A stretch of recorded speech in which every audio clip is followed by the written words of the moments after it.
네, 어쨌든 경제 2부 초대석 시간입니다. 오늘은 부동산 시장을 집중 진단을 해보도록 하겠습니다. 요즘 부동산 시장이 난립니다. 저만 그렇게 느끼는 것은 아닐 것 같은데요. 제 주위에 많은 분들도 부동산 관련 주제로 많이들 지금 대화를 하시는 것을 목격을 했습니다.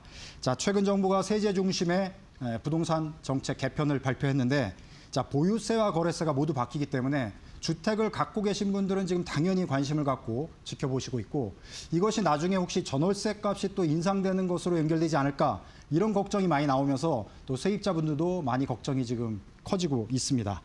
자, 그래서 앞으로 한국 부동산 시장 어떻게 될지, 그리고 대책 어떻게 짜가면 개인적으로 또 합리적인 선택이 될지 여러 가지 고민이 깊어지는데 오늘 좀 해안을 드리도록 하겠습니다. 자, 도움 말씀 위에 한문도 서울디지털대 부동산학과 교수님, 그리고 함영진 우리은행 부동산 리서치 랩장이 나오셨습니다. 네, 안녕하세요. 안녕하세요. 안녕하세요. 네, 요즘 뭐 각종 미디어와 또 주위 분들부터 많은 질문을 받으실 것 같은데, 이번 정부의 부동산 대책 월요일 날 일단 공개가 됐습니다. 세제 개편을 중심으로 내용이 나왔는데 전체적으로 이제 내용을 풀어가기 앞서서 총평으로 한 말씀씩 공통 질문으로 이제 드리도록 하겠습니다. 우리 한 교수님부터 먼저 전체적으로 100점 만점 중에 몇 점 정도 되면서 어떻다, 이렇게 총평으로 먼저 한 말씀 부탁드리겠습니다.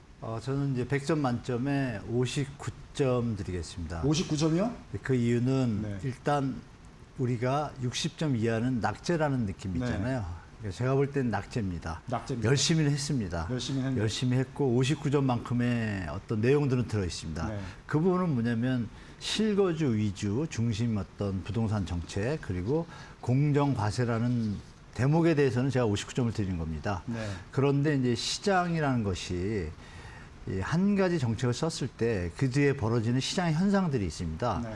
그러면 정부 정책을 위반하는 사람들 입장에서 암만 선한 의도를 가지고 있어도 결과가 나쁘게 나오는 경우가 이미 역사적으로 많이 증명이 됐잖아요. 옛날에 뭐 프랑스 우유 사건도 있고. 네. 그럼 우리가 상식적으로 이 지금 엄중한 시기에 뒤에 벌어질 일을 생각하고 이 조세 정책의 정당성과 합리성을 찾아야 되는데, 네.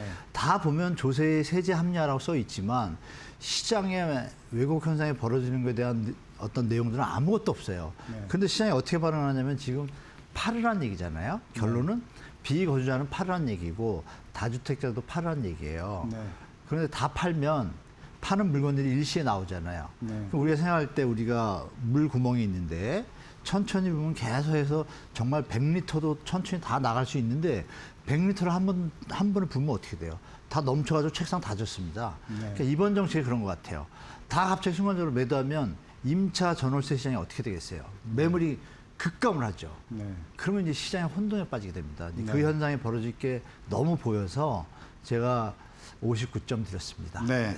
사실상 꽈락이라고 표현할 수 있는 그 정도의 점수라고 볼 수 있는데 59점 주셨고요. 우리 함영진 랩장께서는 총평으로 말씀해 주시죠. 사실 뭐 정부 정책에 점수를 매긴다는 부분들이 적합할지는 모르겠는데요. 저는 한 60점 정도를 1점 높습니까? 1점. 네, 드릴 수 있을 것 같습니다. 사실 이번 세제 개편안의 핵심은 두 가지라고 판단이 됩니다. 이제 보유세인 종부세 같은 경우는 거주 1주택자 실수요자의 부담을 좀 낮추는 구조로 갔고요. 반면에 비거주자, 다주택자, 고가주택 보유자는 단계적으로 종부세 부담이 좀 높아지는 구조입니다. 거래세인 양도소득세는 장기 거주자, 고령자에게는 좀 일부 절세 효과를 느낄 수 있게 해줄 예정이고요. 조정 대상 지역의 다주택자도 5월 9일 이후부터 중과세율 적용을 받고 있는데 내년, 내후년 2년 한시적으로 좀 세율을 낮출 예정에 있습니다. 결과적으로는 요즘 이제 거래 소강이나 매물 잠김의 문제를 서울 중심으로 풀어보고자 하고 있는 부분이라고 보여지고요. 장기적으로는 투자 목적의 주택 보유를 좀 줄이자. 그리고 실거주 중심으로 주택 시장의 체질을 바꾸자. 이런 부분들은 긍정적인 부분이긴 하지만 요즘 또 신조어가 나왔죠. 똘똘한 주택보다는 좀 덜 똘똘한 주택, 뭐 중저가 주택, 실거주를 병행할 수 있고 대출 규제에서 비교적 자유로운 주택 위주로 실수요자가 오히려 거주 목적에서 유입될 거다. 이런 얘기도 동시에 나오고 있고요. 뭐 한 교수님 말씀하셨지만 지금도 전세 매물 부족이나 월세화가 야기되고 있는 상황에서 보유세 인상에 따른 일정 부분의 임대주택이 부족한 지역에 조세 전가 뭐 이런 문제들은 좀 부작용으로 계속 회자될 것으로 보여집니다. 네. 자, 일단 총평으로는 두 분 전문가께서 박한 점수를 주셨어요. 정부 정책 발표돼서 우리 한 교수님은 59점, 그리고 한명진 랩장님은 60점, 1점 차이밖에 안 나는데 사실상 과락 결과가 나오는 그런 점수인데요. 자, 하나씩 좀 더 디테일하게 좀 진단을 해보도록 하겠습니다. 자, 두 분 다 말씀해 주셨지만 일단 고가주택, 그다음에 비거주 주택자들, 다주택자들 겨냥한 정책인데, 자, 투기적 수요를 좀 차단하겠다 이런 의도로 읽힙니다. 그러면 일단 다른 거는 빼고 투기적 수요를 차단하는데 긍정적인 효과가 있을 거로 보시는지 한 교수님께서 어떻게 보십니까? 네, 일단 뭐 벌써 우리가 10.11호 대책 때 토지거래 허가로 다 묶어놨고 이미 실수요자 시장입니다. 네. 이미 투기하시거나 이런 분들의 어떤 그 상황이 아니거든요. 네. 그러니까 이 대책이 투기 수요를 타겟으로 했다고 보기에는 좀 어렵습니다. 네. 그러면 추가적인 게 이제 매물 유도 정책이었는데 네. 결론적으로 말씀하면 투기적 수요는 이미 차단되는 형태로 진행이 시장이 되고 있었고 네. 여기서 이제 말씀드렸던 그런 전월세 시장이라든지 주거 안정 부분에 어떤 포커스가 좀 많이 빠졌죠. 그래서 결론적으로 말씀드리면 이 투기적 수요를 차단하는데 긍정적 효과를 가질 것인가 질문이신데 네. 이미 그거는 진행되는 시장 상황이다. 네. 이미 그래서 투기적 수요는 상당히 차단됐다. 네, 그렇기 현재. 때문에 큰 의미는 없다라고 네. 말씀드리겠습니다. 네. 자, 함영진 랩장께서는 어떻게 보십니까?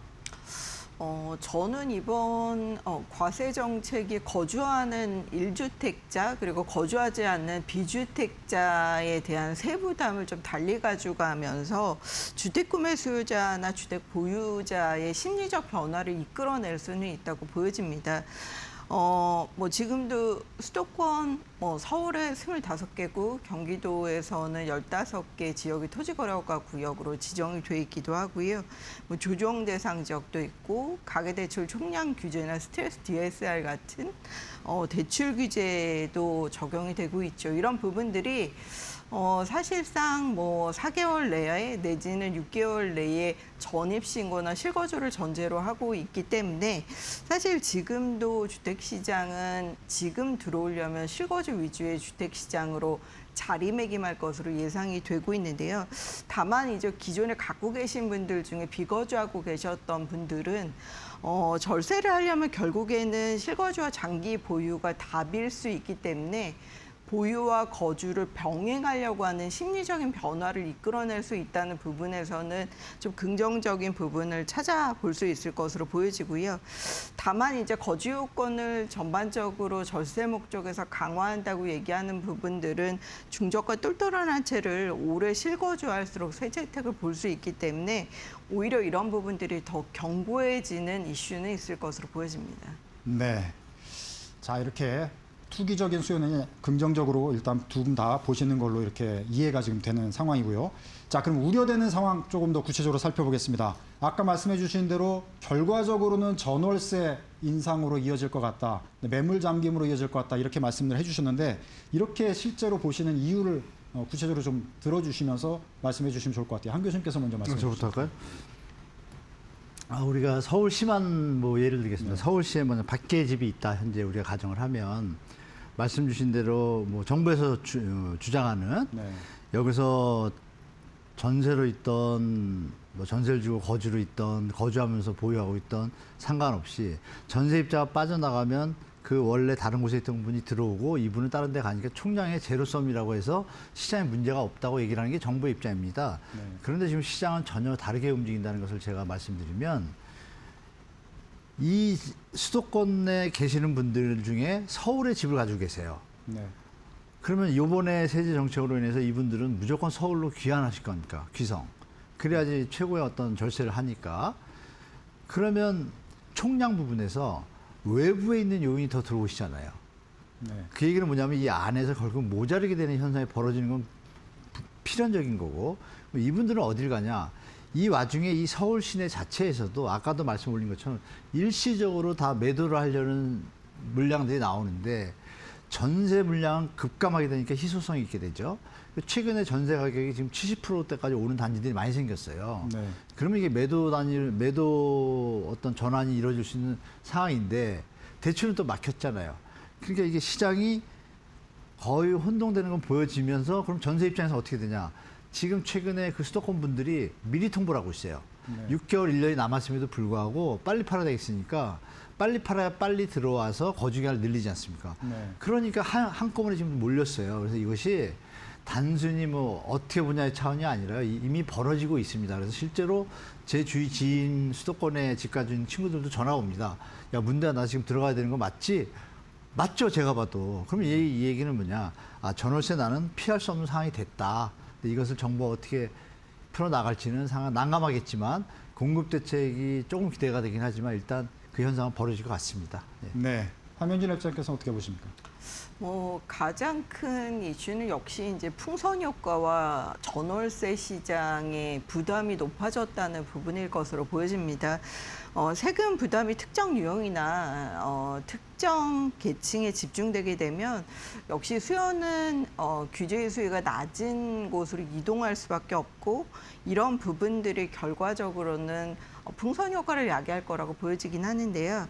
예를 들어 초고가 주택 규제가 강화되면 이제 중저가의 실거주 목적에서의 주택 지역으로 수요가 이동한다든지 아니면 공급이 마찬가지로 아파트처럼 부족한 오피스텔 같은 부분들을 주거용으로 이용하려고 하는 비아파트 시장으로 일부 이동할 수도 있다고 보여지고요. 또 주택 임대차 시장에서는 역시 이제 보유세 부분이 임차인에게 전가될 가능성이 좀 있다고 보여지긴 합니다.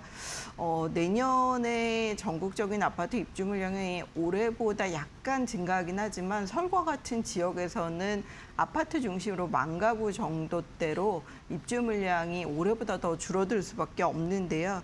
최근에 월세화 현상까지 고려를 해야 되는 부분들이 있기 때문에 전월세 시장으로의 세부담 전가 이슈는 분명히 있을 것으로 보여지고요. 결국에는 이제 세금 조정만으로 이제 집값 안정을 갖고 오기는 쉽지는 않다고 보여지기 때문에 뭐 시장을 이런 부분으로 관리하는 이슈들도 있겠지만 결국엔 주택의 공급이 필요한 지역의 공급의 속도라든지 또는 전월세 시장 가격 안정을 위한 주택 공급을 지금보다 총량을 늘리는 부분들의 대책은 추가적으로 더 마련될 필요는 있을 것으로 보여집니다. 네. 자, 이제 부작용 우려 사항 이제 들어봤고요. 자, 체감 지수 한번 또 살펴보도록 하겠습니다. 뭐 전문가분들이시라서 주변에 뭐 고객분들도 있을 수 있고 금방 말씀하신 뭐 친구분, 지인분들이 많이 문의를 하고 여러 가지 얘기를 하실 텐데 주변의 반응들이 어떤지 한 번 더 교수님께서 주변의 이번 정책 발표에 대한 반응들을 좀 전해주시면 좋을 것 같습니다. 일단 세무사님 반응부터 말씀드리겠습니다. 뭐 제가 아는 분들도 많은데 세무사님들이 뭐 양포라는 단어가 있어요. 그러니까 뭐 일이 갑자기 너무너무 많이 와가지고 전화가. 그러니까 이 얘기는 뭐냐면 거주 비거주를 우리가 예측 가능하게 쉽게 세제 개편에 나온 것이 아니라 연도별로 차등을 두었어요. 네. 그 와중에 보유세하고 양도소득세가 교차하는 부분들이 있어요. 이걸 비교를 해가지고 계산을 해야 되는 그런 상황이 접했습니다. 1년을 내가 거주를 했을 때 양도세는 얼마가 되고 보유세는 얼마가 되고 이걸 계산해야 되는데 하다 보니까 일반 분들은 잘 모르잖아요. 그러니까 그분들이 동시에 지금 세무사분들한테 다 의뢰가 왔는데 세무사분들이 경우의 수가 다 다르잖아요. 네. 이러다 보니까 손님 중에 전화가 와서 간단한 것만 받고 나머지는 그냥 포기한답니다. 네. 양도소득세 상담 자체를. 이 정도로 지금 시장 분위기가 뭐랄까요? 혼동스럽죠? 그러면 요 시간이 제가 볼 때는 일주일, 2주 가면 기사들이 나올 겁니다. 1년 거주 뭐 이런 부분에 대해서 세세하게 가이드식으로 나올 것 같아요. 세무사분들이 정리를 하기 시작했으니까. 이게 얼마나 웃깁니까? 우리가 세제라는 게 보고서 판단이 돼야 되는데 판단하지 않고 계산을 해야 되는 상황이 돼버렸으니 이건 좀 세제 정책이 좀 미스인 것 같고 예측 가능한 게 좀 없어지셨잖아요. 중요한 게 이제 또 반응이 그 은행에서는 또 대출 규제가 지금 들어와 있지 않습니까? 네. 이 와중에 이게 벌어져서 매도 물건이 나올 걸 예측이 돼요. 근데 대출이 안 되니까 살 수는 없어요. 근데 쫓겨나게 생겼어요. 그죠? 중요한 거 되게 중요합니다. 나가야겠는데 벌써 통보를 받은 분도 있어요. 통보 받은 분 입장에서 지금 벌써 나 8개월 남았는데 나가라고 통보 벌써 왔다. 6개월 뒤에 원래 문서가 와야 되는데 미리 양해를 구한다고 빨리 나가면 뭐 이사비를 좀 주겠다는 사람도 있대요. 지금도. 그러면 이 세입자는 어떤 생각을 할까요? 나가야 되는구나. 근데 전세를 알아보니까 물건이 일단 없고 그 와중에 가격이 높고 매매가랑 차이가 없네. 실제 몇 단지들이 지금 그렇거든요. 네. 그러면 거기에 해당하는 분들은 멘붕에 빠지시겠죠. 그럼 이분들이 그럼 물어볼 데가 없잖아요. 그 대출 상담사들한테 물어봐야 되는데 아이러니하게 은행 창구로 바쁘니까 잘 상담을 못 해줘요. 아이러니하게 이번 정부에서 한 달 전에 대출 상담사 상담 행위를 다 스톱을 시켰습니다. 이분들이 물어볼 데가 없어요. 네. 이런 저는 개인적으로 총체적 순간적 난국을 정부가 초래한 거라고 보기 때문에 지금 제가 말씀드린 반응들이 그렇습니다. 반면에 다주택자분들도 지금 아우성이에요. 네. 이거 세입자들한테 동시에 내보내야 되잖아요. 그러니까 뭐 여기까지 말씀드릴게요. 시장이 지금 총체적 일시적 난국에 빠지기 직전이다. 뭐 이렇게 네. 말씀드리겠습니다. 주변 반응이 정말 혼란스러운 상황이다. 이렇게 네네, 이게 좀 요약해 볼수 과도기가 있- 벌어질 것 같아요. 네. 예. 우리 함영진 앱장 주변 반응은 지금 어떻습니까?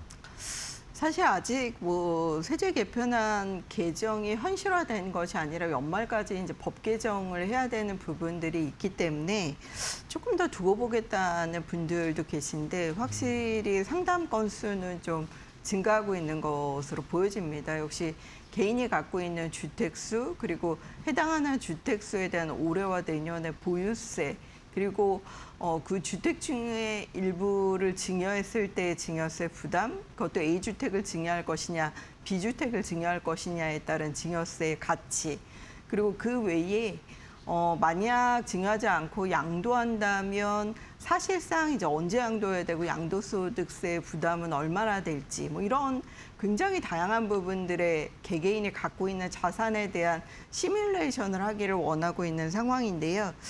뭐 예를 들어 비거주 1주택자, 고가주택자, 다주택자 같은 경우는 내년부터 공정시장 가액 비율이 올라가고요. 그 세율도 일부 조정될 가능성이 있습니다. 여기에 그 세부담 상한선 같은 경우는 이제 종부세의 경우 버퍼가 지금보다 다소 낮아지기 때문에 전년보다 세금을 줄여주는 혜택도 좀 떨어질 것으로 보여지기도 하고요.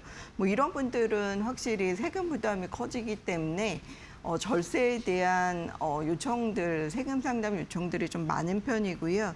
특히 은퇴해서 세금의 부담을 느끼시는 분들도 있습니다. 뭐 강남권에 장기 보유하신 고령자 같은 경우는 소득이 많지 않기 때문에 뭐 이런 부분들의 보유세를 장기적으로 끌고 갈 수 있을 것인지에 대한 고민들이 동시에 높아지고 있는 것으로 보여지고요.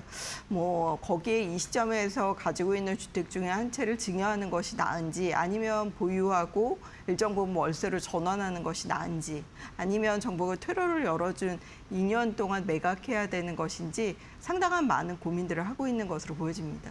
네. 자, 이렇게 공통 질문 드렸는데요. 이제 개별 우리 전문가분께 질문을 드리는 걸로 또 좀 정리를 해보도록 하겠습니다. 먼저 한문도 교수님께 네. 질문을 드리고 싶은데요. 네. 일단 먼저 한마디로 이번 대책이 집값 안정화에 기여할 거로 보십니까? 그렇게 보지 않습니다. 그렇게 보지 않습니다. 네. 가격이 상승할 걸로 보신다.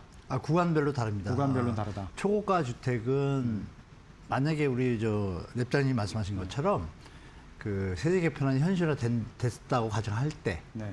예, 세제 개편이 현실화되면 초고가 주택 중에서 못 버티는 분들이 꽤 계십니다. 네. 물론 예외 조항 뒀지만 네. 그 매물들이 좀 나올 겁니다. 그래서 강남은 일단 거래가 약간 순간적으로 급감할 것이고 좀 네. 셧다운 수준까지 갈 수 있다고 보고요. 네. 반면에 종부세 대상하고 보유세 대상에서 시가 20억이야 시세로 네. 20억 이하는 거의 뭐 지금 변한 게 없습니다. 네. 도리어 이제 세제 수혜를 받다고 할 수 있을 정도예요. 그러면 이 지역의 어떤 이 섹터에 있는 소유자 입장에서는 싸게 팔 필요가 없는 거예요. 서울에 집이 네. 부족하다는 걸 알고 있기 때문에 그래서 저는 제가 볼 때 중저가 이하라고 표현하기도 그렇고 중고가라 그럴까 20억에서 네. 15억이 되게 견고해질 겁니다. 네. 그래서 그 부분하고 위에 초고가 시장하고 좀 양극화 현상이 그대로 또 시장 상황이 좀 다르게 펼쳐지는 거죠. 네. 이런 상황이 좀 이어질 것 같아요, 제가 볼 때. 네. 그래서 초고가는 좀 조정을 받을 것 같고 뭐 셧다운 상황까지도 갈 수 있는 그런 우려도 있고 네. 10억대 이상, 20억대 아파트들은 오히려 상승할 가능성이 좀 높다. 많이 높죠. 제가 많이 볼 때. 높다. 이렇게 보시는 거네요. 자, 아까 말씀하신 대로 이제 전월세 값은 올라갈 걸로 예상이 네, 되는 그렇죠. 거고요.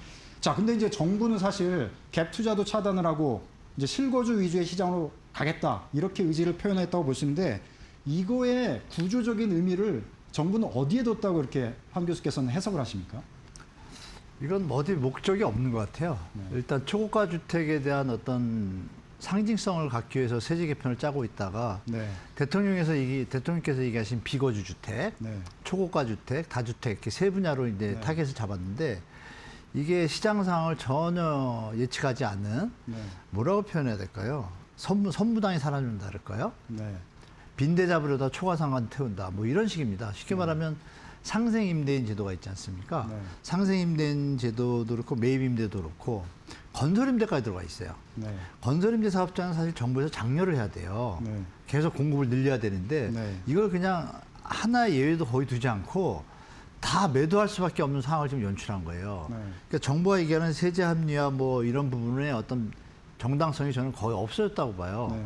그럼 증세 효과가 몇 조 정도 되는데 네. 그 정책의 목표가 뭔지 모르겠는 거예요. 네. 단순히 초고가 주택, 실거주 중심이라는 거기에 매몰돼서 네. 시장 상황을 전혀 고려하지 않은 일변도 정책이 나왔기 때문에 지금 제가 볼 때 세간의 평이 안 좋고 그건 아마 제가 볼 때 이 세제 개편안이 실현화되는 과정에서 바로 그 다음 날인가 민주당 그 서울시 의원들이 모여서 말이 간담회지만 특별 회의겠죠. 네. 이거 좀 심각하다고 판단한 것 같아요. 그러면 저는 좀 조정될 가능성이 좀 많다고 보여집니다. 상생임대인 같은 경우에 잘하고 있잖아요. 네. 잘하고 있고 2년 거주만 면제됐지 양도소득세 조항들은 남아 있잖아요. 네. 그러면 앞으로 5년 동안 추가를 더 줘서 네. 임대료를 뭐 3%나 5% 안정적으로 하면 양도소득세를 뭐 10% 20% 누진적으로 더 감해주겠다 이래 버리면 네. 상생임대인 입장에서 어때요? 마음이 편하고 임차를 그대로 하면 임차료가 많이 안 오르잖아요. 네. 이런 대책이 당연히 필요한데 네. 이것마저 팔게 하니 이건 뭐 제가 더 이상 말할 어떤 네. 뭐라 그럴까요? 어떤 기분이 안 든다 그럴까요? 네. 말하고 싶지 않은 네. 그런 형태의 어떤 결과다. 네. 그래서 실현화가 안 됐으면 좋겠어요. 네. 좀 회의를 거쳐가지고 네. 많은 부분이 수정되기 좀 개인적으로 바랍니다. 네. 외람된 말씀이긴 하지만 이제 다른 미디어나 다른 네네. 분들이 이제 우리 한문도 교수님 이제 얘기할 때 약간 정부 정책에 대해서는 좀 친화적으로 많이 코멘트를 해주시는 걸 이렇게 인식을 그렇죠. 하시는데 이번 대책 관련해서는 너무 이제 과락에 가까운 점수도 주고 호평을 하시고 이렇게 했는데 결정적인 어떤 내용이나 계기는 어떻게 생각해서 이렇게 입장이 좀 바뀌었다고 얘기할 수 있을까요? 어떻게 저는 볼수 있을까요? 일단 뭐 아시겠지만 뭐 현 정부에서 회의에 많이 참석을 했고 청년과 신혼부와 무주택 서민 그리고 3기 신도시 택지가 이미 있잖아요. 그러면 해야 될 일이 있습니다. 공급이 1번이죠. 그러고 나서 세제를 좀 만지는 건 이해가 되는데 공급 대책은 누가 봐도 이것도 낙제점에 가까운 수준으로 지금 질질 끌고 있잖아요. 여러 가지 요인이 있는 건 알아요. 알지만 의지를 못 느끼잖아요. 신뢰를 시민들이 수요자들이 그런 상태에서 이게 나왔는데 그 중간에 제가 계속 제 나름대로 말씀을 드렸죠. 이러시면 안 됩니다. 이러시면 안 됩니다. 그러면 이러시면 안 된다고 얘기를 했음에도 불구하고 그러면 제가 만약에 엄마 아버지라고 가정할게요. 그럼 화가 나요 안 나요? 엄마 아빠가 뭐 얘는 좀 틀리지만 엄마 아빠가 자꾸 일을 안 하고 딴짓을 하면 제가 막 얘기할 거 아니에요. 엄마 아빠 그러면 안 돼요. 이거부터 하셔야 돼요. 제 입장에서. 네. 근데 그걸 무시하면 제가 화가 나요 안 나요? 네. 가출하겠죠. 네. 뭐 가출할 거 아니에요. 열받아가지고. 뭐 일시적 이런 지금 어떤 뭐 가출 상태로 이렇게 좀 표현이 연결은 잘 안 되지만 제 심정이 그렇다는 거예요. 네. 이거 뭐지? 그러면 가출해서 내가 돈을 벌어야 되는 거야. 네. 그래서 제가 지금 바깥에 나와서 공급에 대해서 계속 비판을 하고 공급을 하라고 계속 얘기 드리는 이유가 이 정부가 잘 되길 바라거든요. 뭐 이런 얘기 좀 죄송하지만 내란 정당이 막 이런 거 좀 싫거든요. 근데 이 정부도 뭐 못지 않는 것 같아요. 지금 하는 게. 그래서 제가 화가 나다 보니까 요즘 비판으로 완전히 들어섰습니다. 그렇게 네. 해주십시오. 자, 그럼 정책적 재원으로 짧게 말씀을 해주시면 어떤 거 말씀해 주실 수 있을까요? 보완을 해야 된다면 당장이라도. 예, 3기 신도시 공급은 마음만 먹으면 바로 된다라고 제가 1년 전부터 얘기했습니다. 그리고 이미 LH 그 사업처 뭐 좀 간부들하고 다 얘기도 했고 가능한데 안 하고 있어요. 그래서 제가 대놓고 좀 비판을 뭐 관료들, 컨트롤 타워 회장들을 너무 대놓고 한 경향이 있고 그런데도 안 해서 제가 그랬는데 3기 신도시 빨리 하시고 여기서 말씀드릴 게 분양가. 자, 좋은 물건들이 많이 나오면 뭐예요? 분양가가 지금 마음에 안 들거든요. 그러니까 기존 시장하고 자꾸 이게 혼동이 되거든요. 지금 서리풀지구 얘기 나왔는데 그거 지금 반값 분양이 가능하다고 제가 시뮬레이션 나왔어요. 정부가 그거 좀 발표해 주고 그리고 3기 신도시도 분양가를 책정해 보니까 조금만 노력하면 제가 볼 때는 시세 개념이 아닌 조성원가 개념으로 가게 되면 70% 이하로 가능한 데가 너무 많은 거예요, 제가 볼 때. 그럼 네. 그렇게 두 가지만 강하게 던지면서 신뢰를 주고 조세 정책이 지금 문제점 있는 거 고쳐 나가면서 실거주 위주로 하는 게 동시에 가면 아마 그때 국민들이나 청년과 신혼부부는 이 의지를 그때서부터 이번엔 믿어볼까 하고 바뀔 수 있다고 봐요. 그래서 제가 드리고 싶은 말씀은 다른 거 접어두고 공급 정책에 올인해라, 정부는. 네. 좌고우면하지 말고 건설사 눈치 보지 말고. 건설사 눈치 보다가 국민들이 죽게 생겼는데요. 네. 이걸 잘 처리했으면 좋겠습니다. 알겠습니다. 자, 이렇게 하고요. 네, 함영진 랩장님께 또 개별 질문 드리도록 하겠습니다. 시간이 또 훌쩍 지나가죠. 짧게 답변 주시면 좋을 것 같은데요. 자산가들도 많이 상대하시잖아요. 은행에 계시니까. 지금 포트폴리오 재편이나 전략을 어떻게 짜고 있는지 좀 알려주시면 또 참고가 될 것 같습니다. 일단 40대, 50대 한참 이제 일을 하실 계층의 경우 1세대 뭐 1주택 거기에 이제 비거주를 하고 계신다고 하면은 사실 매각보다는 똘똘한 한 채라고 보면 실거주를 통해서 절세를 장기적으로 완료하는 것들이 유효할 것으로 보여집니다. 뭐 이런 부분들은 거주 기간을 늘릴수록 세제 혜택이 커지기 때문에 당연히 실거주를 통한 장기 거주를 하는 전략으로 갈 수밖에 없다고 보여지고요. 두 채 정도의 다주택이시라면 뭐 양질의 주택이라면 한 채 정도는 증여를 통해서 기존 다주택일 때보다는 보유세 부담을 낮추고 자산의 이제 자녀로의 마이그레이션 부분들을 좀 검토하실 필요는 있을 것으로 보여지고요. 특히 이제 여러 채를 갖고 계신 분들이라면 27년, 28년 다주택자에 대한 양도세 중과가 세율의 일부 완화될 예정에 있습니다. 뭐 요럴 때 요 기간에 매각을 할 것인지를 저울질을 하실 필요가 있다고 보여지고요. 다만 이제 상업용 부동산으로 이전을 얘기하시는 경우도 있는데 최근 온라인 유통 시장의 변경 그리고 공실에 대한 리스크 뭐 그렇기 때문에 사업 목적이나 사업 목적 그리고 특정적인 강남, 뭐 성수 그리고 용산 뭐 이런 지역 외에는 최근 상업용 부동산의 인기가 떨어졌기 때문에 오히려 주택 시장에 괜찮은 부분들을 가지고 계시는 부분들의 전략이 계속 유효할 것이라고 판단이 됩니다. 네, 시간이 이게 금방 훌쩍 지나가지고 마무리 발언으로 이제 질문을 드려야 될 것 같아요. 죄송합니다.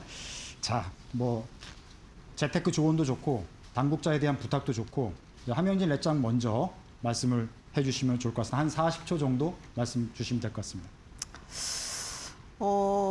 뭐 역시 이제 제일 중요한 건 수요자들이 어떻게 움직이셔야 되는 부분이냐고 판단이 되는데요. 아직은 세제 개편안이 완전히 법안으로 통과된 것이 아니기 때문에 연말까지 법안 통과 여부를 좀 지켜보시면서 세제 개편안에 대한 시행 시점 이런 부분들을 판단해 보시는 것들이 유효할 것으로 보여지고요. 뭐 역시 양도차익이 큰 강남권, 뭐 내지는 한강변, 뭐 1주택 고령자 중에 사실 실거주가 어렵다면 좀 공제한도가 내년 양도세 공제한도가 없는 내년에 좀 다운사이징 하시는 부분들도 고려하실 필요는 있을 것으로 보여집니다. 역시 가지고 있는 개개의 자산에 따라서 앞으로의 포트폴리오를 신중하게 살펴보실 필요가 있겠습니다. 한 교수님이 짧게 한 말씀만. 네. 예, 정부는 좌고우면하지 말고 청년과 우리 대한민국의 미래 신혼부부 무주택 서민들을 위해서 공급에 박차를 가하고 전념을 기울이시길 진짜 부탁드립니다. 네, 수고하셨습니다. 지금까지 한문도 서울디지털대학교 부동산학과 교수 그리고 함영진 우리은행 부동산 리서치 랩장과 함께 정부의 부동산 세제 개편 내용 자세히 진단드렸습니다. 수고하셨습니다. 네, 고맙습니다. 고맙습니다.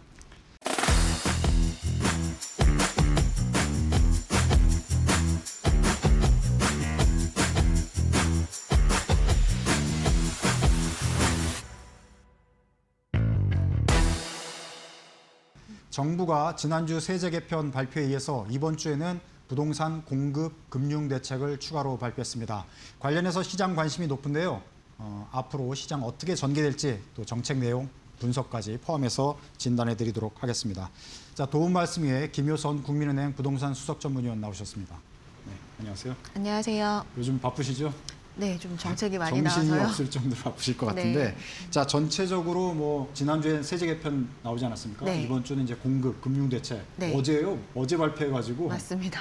여러 가지 지금 뭐 분석들이 나오고 있는데 일단 네. 총평으로 위원께서는 어떻게 보셨습니까? 일단 부동산 집값에 영향을 주는 공급과 그 수요 관련된 뭐 금융, 세제까지 총 망라해서 거의 열흘 사이에 대책이 모두 나왔습니다. 네. 일단 정부에서 지금까지 정책의 큰 방향성으로 가져가고 있는 실거주를 지원하고 투기 수요를 차단하는 그 큰 명목은 계속해서 유지 또는 더욱 강화하겠다라는 내용이고요. 그런데 이제 정책을 펴면서 실거주 위주로 하다 보니까 공급이 부족하다라는 얘기가 계속해서 나오고 공급 부족은 사실 전월세, 임차 시장의 가장 불안 요인의 하나로 꼽히기 때문에 이번에 어떤 수단과 방법을 써서라도 공급을 빠르게 하겠다라는 내용이 공급에 대한 전체적인 내용이고요. 그리고 공급은 또 건설사들이 금융이나 이런 지원 없이는 할 수 없기 때문에 금융 부분도 이번엔 수요보다는 공급자 입장에서의 여러 가지 PF 같은 것들을 완화해주겠다라는 내용과 상대적으로 집을 이제 매입하기가 좀 쉽지 않은 청년들이나 실수요 위주로는 핀셋으로 완화해주겠다라는 내용입니다.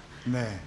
자, 뭐 어저께 정부 대책 발표가 나오자마자 모든 언론사들의 기사가 정말 쏟아졌습니다. 제가 관련 기사들 쭉 다 봤는데 네. 보고 나서 제 나름대로의 결론은 자, 장기적인 수급 뭐 정책 좋다. 긍정적으로 이제 평가를 하는 것 같고요. 그런데 단기적으로는 집값을 잡기에는 좀 한계가 있지 않냐. 이렇게 좀 모아지는 것 같아요. 우리 위원님께서는 지금 당장 일단 매수 심리를 좀 이렇게 자제를 시켜야 되잖아요. 네. 매수 심리를 좀 안정시킬 수 있는 효과를 있다고 보시는지 어떻게 보십니까? 일단 공급 정책으로 단기 효과를 논하는 거는 사실 맞지는 않는다고 생각합니다. 공급은 아무리 계획대로 잘해도 3년이나 5년 정도의 시차가 발생하는데 말씀하신 단기적인 심리는 그 시차 동안 얼마나 주택 구입자들이 시장에서 기다릴 수 있느냐, 그거를 했느냐 안 했느냐의 이제 말일 텐데요.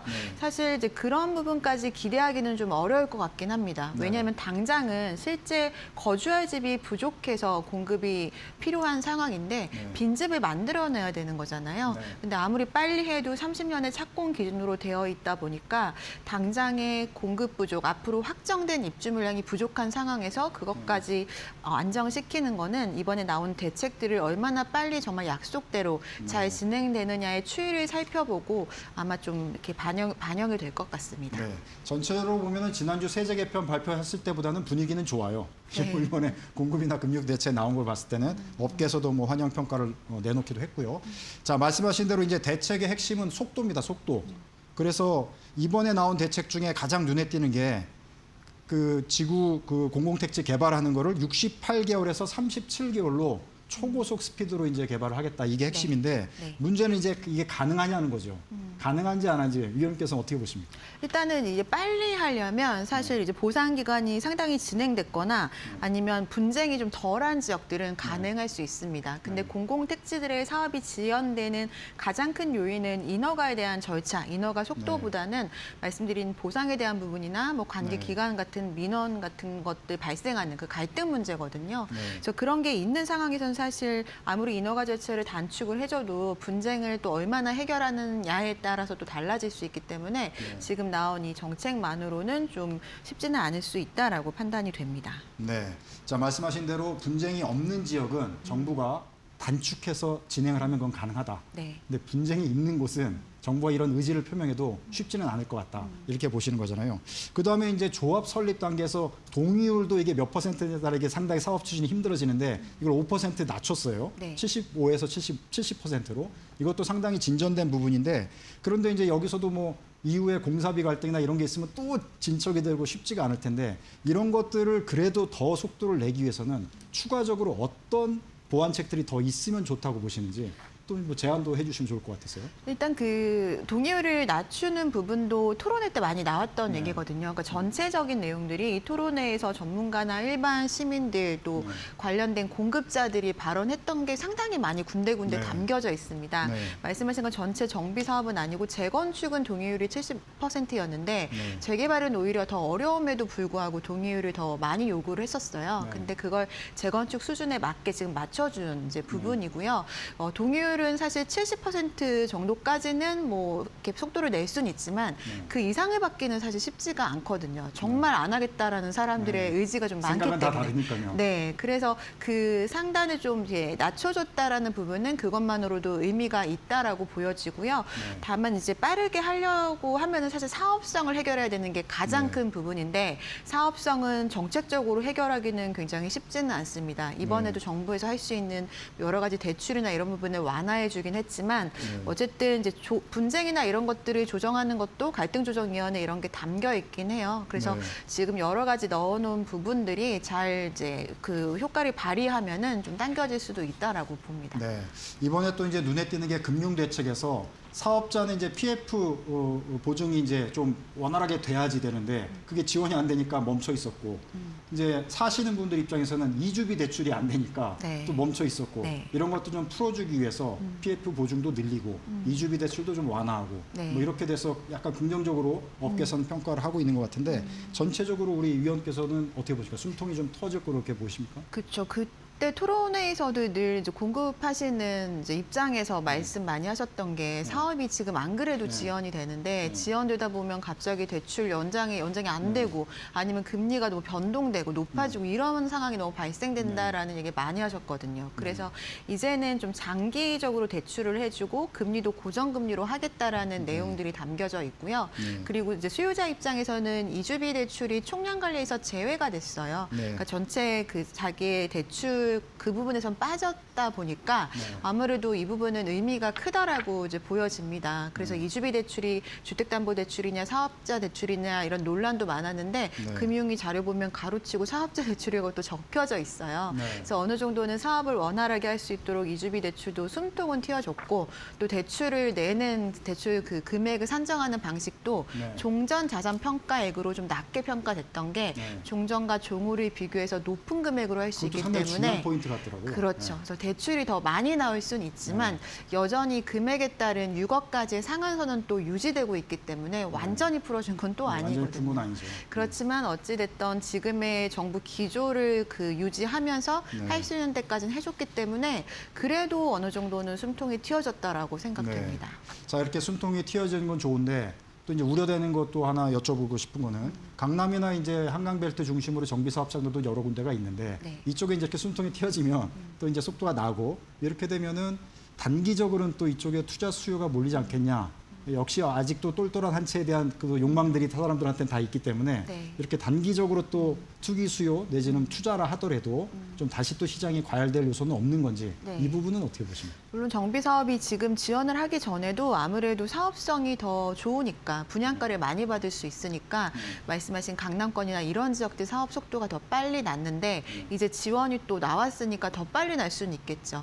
그렇지만 지금 아직까지 수요 투기 억제를 하는 그런 장치들은 여전히 유지되고 있거든요. 예를 들어 LTV나 DSR이나 가격에 따른 상한선 같은 것들은 아직도 제한이 있기 때문에 수요 자체가 그렇게 많지는 않을 것 같고요. 그리고 고가 주택에 대한 세부담도 이제 강화하는 방향성이 뭐 지금 아직 확정은 아니지만 나와 있기 때문에 이게 시장 전체를 이끌 만큼의 큰 영향을 주기는 쉽지는 않다라고 생각됩니다. 네.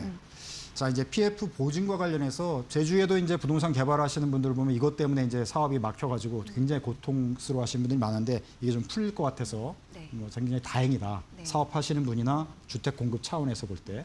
그런데 사실은 제대로 사업도 추진도 안 하면서 남의 돈만 가지고 하려는 또 사업자들도 있지 않습니까? 네. 이렇게 해서 이제 도덕적 해이 문제도 발생을 하는데 이번에 좀 완화를 시켜주면 오히려 좀 좋지 않은 사업들까지 혜택을 받는 거 아니냐. 이런 또 우려도 있거든요. 이 부분에 대해서는 어떻게 그럴 수 생각하세요? 있다라고 생각됩니다. 이게 보증도 지금 이제 강화를 했고 금액 자체도 늘려주고 또 조건도 좋게 해줬기 때문에 이거를 선별해서 정말 될 만한 사업장에 많이 투입을 해야 네. 될 텐데 그러려면은 그냥 이제 금융기관 단독으로 심사를 하기보다는 금융기관과 보증기관을 같이 해서 정말 사업성이 나오고 사업이 가능한 지역인지를 꼼꼼하게 따져보고 이제 지원을 이제 해주는 쪽으로 좀 잘 그 기준을 마련해야 될 것 같습니다. 네. 자, 그다음에 이제 금융 관련해서 또 은행에서 또 일을 하시기 때문에 이것도 여쭤보고 싶은데 가계 부채 안정, 뭐 가계 그 대출이 워낙 많아지고 퍼센트가 이제 GDP 대비 너무 이게 목까지 차오르는 그 상황이 되니까 정부에서 그걸 낮추려고 했던 거지 않습니까? 네. 안정 관리의 차원이 있는데 이게 사업을 또 활성화시키기 위해서는 또 유동성을 풀어줘야 되는 부분이 있고 이 부분에 이제 밸런스가 잘 맞아야 우리 경제가 안정적으로 성장을 할 텐데 이게 밸런스가 잘 맞게끔 되는 정책 내용이라고 보시는지 앞으로 어떻게 전개될 걸로 보시는지 어떻게 보십니까? 작년에도 가계부채가 이제 빠르게 늘어나서 올해 이제 처음 계획을 세울 때 가계부채 관리를 더 쪼여놨거든요. 근데 이번에는 필요한 곳에는 이걸 좀 이제 부분적으로 확대하는 방침으로 바뀌었습니다. 그래서 당초에는 가계부채 관리가 굉장히 좀 급한 일이었지만 지금 사실 하반기 들어서면서 모든 이제 서울이나 수도권에 살고 계시는 이제 국민들께서는 주택 공급을 굉장히 필요로 하고 있긴 하잖아요. 그래서 이거를 일부 그래도 다시 완화하는 거는 어쩔 수 없는 부분이라고 생각이 되고요. 다만 그 지원되는 그 피 같은 부채가 아까 저기 말씀하셨던 그 불필요한 곳에 사용되는 것이 아니라 필요한 것에 지원되게끔 차후에 관리하고 지원하는 것을 좀 심사하고 뭐 하는 것들을 좀 잘해야 될 것 같습니다. 네. 얼마 전에 보면 국민은행이 막 선도적으로 주담대 그거를 낮춰가지고 많이 이제 시장에 좀 어려움도 있고 그랬는데 은행 내부에서는 이런 거에 대해서는 좀 의견들이 어떤가요? 저는 그쪽 이제 관련된 부서는 아니라서요. 근데 그것도 그 정부의 가계부채 관리를 늘 연말에 몰아서 했었는데 그런 부분을 좀 선제적으로 좀 당겨서 오히려 관리를 했다라고 생각합니다. 네. 자, 이번 대책에서 또 관심이 가는 게 아파트 말고 비아파트 뭐 빌라 뭐 개발이 되고 이쪽 이제 분양 시장이 될 텐데 이쪽에 약간의 지원도 해주고 완화해주는 그런 정책들이 나왔어요. 네. 그래서 이제 아무래도 이제 서민들은 꼭 아파트만 사는 게 아니기 때문에 비아파트 시장도 활성화돼야지 주거 안정이 되는데 그런데 이제 그럼에도 불구하고 사람들이 약간의 불안감이 계속 있는 상황이잖아요. 그래서 이쪽 시장이 좀 활성화되면서 좀 안정에 기여가 될 거로 보시는지 어떻게 보십니까? 시간은 좀 걸릴 수 있을 것 같아요. 비아파트도 이제 토론회 때 여러 번 얘기가 나왔던 거고 이번 정부에서는 아파트 위주로 공급만 계획을 했었는데 비아파트 비중을 좀 상당히 많이 넣어놓은 상태거든요. 그러니까 일반 주택이라고 표현되어 있습니다. 문서에는. 근데 일반 주택을 이제 그 완화를 해서 공급을 많이 하려면 법령 개정이 우선시되는 게 많아요. 그래서 일단 절차대로 좀 빠르게 법령 개정이 빨리 돼야 될 것 같고요. 그리고 그거를 또 사려는 수요들이 있어야 되는데 아직까지는 비아파트에 대한 인식이 좋지는 않거든요. 그래서 더불어서 인식 개선도 같이 필요할 것 같고 이번 내용에 뭐 큰 비중을 차지하고 있지는 않지만 좀 샘플이 되는 그런 공공주택을 만들겠다는 내용이 있거든요. 다양한 그 주거 유형을 예를 들어 뭐 부부나 아니면 청년이나 고령층 대상으로 각자에게 맞는 공공주택을 샘플로 보여주겠다라는 얘기라서 과거에 인식이 됐던 그런 비아파트의 유형이 아니라 나에게 꼭 맞는 그런 비아파트의 좀 모델이 나오면서 법령 개정도 함께 개선이 된다면 좀 장기적으로는 기대가 되는 그런 좀 부분인 것 같습니다. 네. 전체적으로는 이제 지금 얘기한 비아파트 시장, 그다음에 아파트 시장 전체적으로 공급도 많이 늘어나야 되고 이제 수요자들 입장에서 대출도 좀 받아야 되고 뭐 여러 가지 이제 종합적인 대책들이 나온 건데 전체적으로 가장 우려됐던 게 지금 불안한 전월세 시장이잖아요. 네. 전세는 아예 씨를 많이 받고 월세는 계속 올라가고 서민들이 살 공간이 없다. 이게 가장 큰 이제 사회적 문제였는데 전월세 시장이 조금은 안정화될 걸로 보시는지 여전히 계속 불안한 시장으로 갈 걸로 보시는지 어떻게 보십니까? 전월세 시장은 당장에 해결해야 될 과제거든요. 지금 당장 전세 매물이 너무 없고 지금 서울 아파트 평균 가격이 7억 정도가 됐어요. 그래서 가격도 너무나 많이 오른 상태인데 사실 그러기에는 공급으로 해결할 수는 없는 부분이라고 생각됩니다. 당장 빈집을 만들어내야 되니까요. 그래서 이 공급 정책만으로는 할 수 없지만 이제 거기에 그나마 담아놓은 부분이 이제 장기적으로 그 공공 임대주택을 좀 활성화시키겠다라는 내용들이 있거든요. 이제 더불어서 당장에 뭐 4년 이상 안정적으로 거주할 수 있는 그런 주체들을 많이 만들어야 된다는 생각이 드는데 그러려면 뭐 민간이든 공공이든 상관없이 그리고 지금은 좀 부족한 기업형까지 좀 잘 우리나라에 정착을 할 수 있도록 또 다른 좀 한 차례 더 고민이 필요한 부분일 거라고 생각됩니다. 네. 이번 대책에서 이제 보면은 공급의 규모, 양보다는 이제 속도 이것에 무게를 두고 빨리 신속하게 하겠다 이렇게 정부가 강조를 해서 발표를 했는데요. 아까 이제 우리 위원님께서 말씀하셨지만 정상적인 절차를 가면 빨라지겠지만 갈등이 있는 곳에는 쉽지가 않잖아요. 그러니까 결국 이제 정부가 어떻게 실행을 하느냐 이게 포인트가 될 텐데 공사비하고 보상비하고 이주비하고 갈등 요소가 생길 수밖에 없는 그런 요소들인데 정부가 전체적으로 이 갈등의 요소를 잘 해결하면서 실행력을 보여주기 위해서는 어떻게 해야 된다고 보시는지 나름대로 분석하거나 뭐 전망하신 내용들 있으면 좀 얘기를 해주시죠. 사실 가장 어려운 부분이거든요. 이게 뭐 쉬었으면은 빨리 공급이 벌써 다 했겠죠. 됐겠죠. 근데 보상비 같은 거는 사업 초창기에 택지를 이제 확보하는 단계에서부터 일인데 보상비뿐만 아니라 관련된 뭐 문화재청이라던가 뭐 역사에 관련된 여러 가지 이슈들이 있어서 보상이 늦어지는 게 있거든요. 그래서 이게 사실 정책으로 해결되기는 어려운데 다만 공급 계획이라는 게 어디에 몇만으로 하겠다라고 이렇게 딱 박혀서 나오잖아요. 근데 그 과정 중에서 뭐 문화재 이슈가 나오거나 뭐 지연되는 상황들이 생기면은 그 숫자 자체도 줄어들 수 있고요. 그리고 기간이 늘어날 수 있거든요. 그래서 공급 계획을 그냥 언제 하겠다라는 것도 물론 중요하지만 그 사전에 뭔가 이런 협의 같은 것들을 어느 정도 가능성 있게 만들어 놓은 다음에 그 발표를 하면은 오히려 좀 신뢰도 면에서는 좀 네. 더 좋지 않을까라는 생각이 듭니다. 네. 자, 그럼 이제 정책 내용에 대한 평가나 이제 전망은 조금 뒤로 하고요. 중요한 거 이제 각자 당사자 입장에 맞는 조언과 전략을 좀 제시를 해주시는 게 좋을 것 같아요. 그래서 이제 무주택자, 네. 무주택자인데 나 이제 집을 사고 싶어. 내 집 마련 수요자예요. 자, 지금 마음이 급해서 이번에 추경 매수를 하려고 생각을 하고 있었던 사람이 있을 수가 있잖아요. 네. 지금 사는 게 좋은지 네. 아니면 정부가 발표한 대로 3기 신도시 아니면 이제 신속 공급하는 뭐 새로운 택지들 나올 때까지 기다리는 게 좋은지 어떻게 해야 됩니까? 지금도 추경 매수 많으십니다. 네. 이렇게 거의 이제 매수 문의가 더 많은 상황인데요. 사실 내년에 서울 아파트 그 입주 물량이 17,000호로 확 줄어들거든요. 네. 근데 올림픽 파크 프리온 단지 수가 네. 12,000세대 정도 되거든요. 그러니까 내년부터 본격적인 신축 입주 물량이 굉장히 줄어드는 상황이고 전월세도 지금 물건이 없다라는 말씀 드렸는데 그런 매매 시장은 매매 시장대로 전월세 시장은 전월세 시장대로 네. 공급 부족을 내년에도 이어져서 좀 겪을 수밖에 없기 때문에 가능하신 분이라면 너무 무리하지 않는 선에서 매수는 지금이라도 하시는 것을 좀 추천을 드리고요. 네. 또 하나 지금 정책에 나온 것 중에 청년들이 이제 비아파트를 좀 더 좋은 조건의 대출을 받아서 살 수 있는 게 내년부터 출시가 되거든요. 네. 근데 그게 비아파트에 해당되다 보니까 청년들 중에서 벌써부터 이제 오래된 재개발 빌라의 투자와 이제 이런 목적들로 매입을 하려는 문의들이 있더라고요. 네. 근데 이제 재개발 빌라는 뭐 조심해야 될 부분들이 굉장히 많기 때문에 네. 그냥 가격만 보고 사시기보다는 단계라던가 이런 것들을 꼼꼼히 보시고 매수를 하시는 것을 좀 주의 드리고 싶습니다. 네. 자, 이번 정책 내용 중에 또 눈에 띄는 게 청년층 또 신혼부부를 위한 지원책이에요. 자, 금융 여러 가지 완화 조치들을 활용해서 뭐 매수라든지 어떤 사업지 진출이든지 뭐 비아파트 또 매매라든지 여러 가지 전략을 짜볼 수도 있을 것 같은데 청년들에게 조언을 주신다면.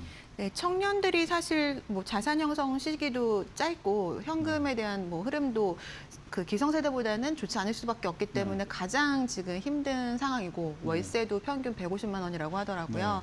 그래서 사실 매입을 우선시하는 걸 말씀을 드리는데 그게 네. 안 되는 분들이 더 많으신 상황입니다. 근데 마찬가지로 내년에 전월세 관련해서도 좀 금융 쪽으로 새로운 그 혜택이 좋은 상품이 출시되기 때문에 그런 것들이 해당되는지를 한번 체크해 보시는 게 중요할 것 같고요. 그리고 무조건 이제 그 임차 기간 2년이 끝났을 때 갱신을 먼저 하시기보다는 지금은 오히려 신규가 더 지금이라도 신규를 해두는 게 4년 동안 주거 안정을 좀 꾀할 수도 있거든요. 그래서 좀 더 적극적으로 그 주거 안정을 꾀하는 방법들을 각자 도생하면서 찾아야 될 수밖에 네. 없는 상황일 것 같습니다.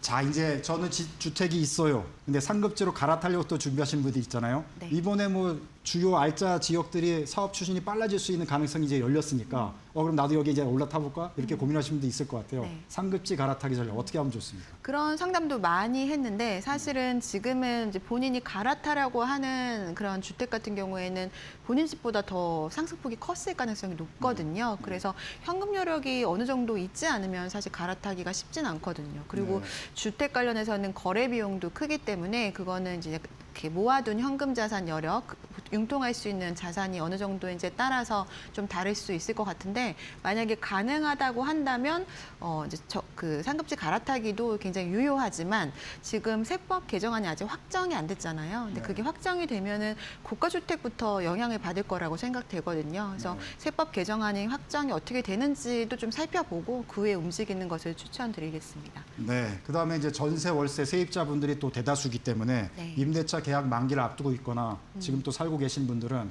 어떤 전략을 갖고 가는 게 좋을지 조언 부탁드리겠습니다. 네, 그것도 좀 아까 말씀드렸던 내용이랑 유사할 것 같은데 한 가지 좀 이번 정책에 새롭게 담긴 내용이 있어요. 그 안심 전세 그 신탁 네. 제도가 담겨 있더라고요. 그거는 그것도 이제 눈에 띄더라고요. 네, 임차인은 전세를 내고 그리고 그걸 기관에서 운용을 해서 임대인한테 월세를 주는 형태거든요. 그러니까 임대인 입장에서는 월세를 꼬박꼬박 받는 거고 임차인 입장에서는 더 선호하는 전세를 이제 낼 수 있는 거기 때문에 이제 그런 신탁 제도도 한 번쯤은 살펴보라고 이제 말씀드리고 싶습니다. 네.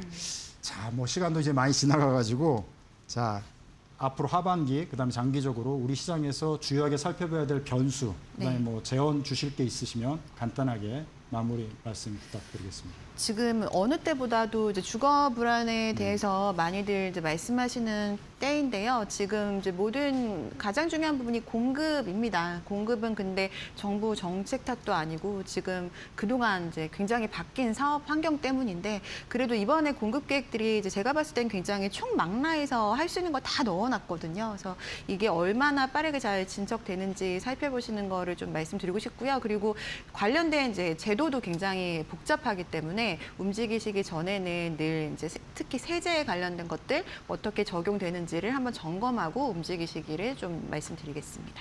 네, 시황 강의상 여기까지 듣도록 하겠습니다. 네. 고생하셨습니다. 네, 지금까지 김효선 국민은행 부동산 수석 전문위원과 함께 어제 나온 부동산 정부 대책 자세하게 분석해드리고 시장 전망까지 해드렸습니다. 자, 혼란한 부동산 시장 속에서 현명한 판단에 도움이 되셨으리라 생각이 됩니다. 자, 이번 한 주도 고생 많으셨고요. 평안한 주말 보내시고 다음 주 금요일 오후 4시 진짜 경제 정보로 다시 또 찾아뵙도록 하겠습니다. 시청해 주셔서 고맙습니다.